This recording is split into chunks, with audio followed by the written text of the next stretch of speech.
আজ থেকে rose day শুরু ভালোবাসার সপ্তাহ। ভালোবাসার সপ্তাহে প্রত্যেক বছরের মতন এবছরেও গোলাপের চাহিদা তুঙ্গে। রোজ ডেতে সকাল থেকেই বিভিন্ন ফুলের দোকানে দেদার বিক্রি হচ্ছে গোলাপ কেনার জন্য।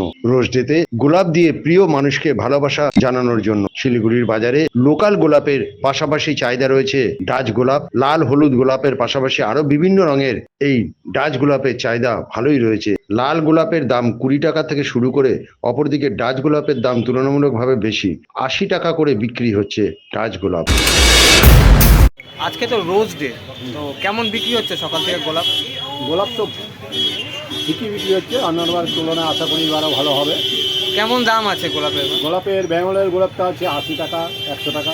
আর ডাচ গোলাপ? আর ডাচ বেঙ্গলের ডাচি গোলাপ আছে, এখানে বিভিন্ন কালারের আছে, ইয়েলো, পিঙ্ক, জামলিয়া, রেড, ওটার দামটা বেশি আছে। আর আমাদের কলকাতার যে গোলাপটা আছে মিনি গোলাপ বলে, সেটাও রেড আছে, রেডই চলে সচরাচর, এটাই ম্যাক্সিমাম চলছে। এটার দাম আছে 20 টাকা, 30 টাকা, 25 টাকা। এবার কি দামটা বেশি গত বছর ছিল না? গত বছরের তুলনায় দামটা বেশি আছে, কারণ এবার চাহিদা অনুযায়ী ফুল পাওয়া যায়নি, চাষিদের ঘরে অত ফুল হয়নি ওয়েদারের জন্য, যার জন্য দামটা বেশি আছে। আপনার নামটা? আমার নাম রণবলী সেন, শিলিগুড়ি বিধান মার্কেট, ফুল ব্যবসায়ী।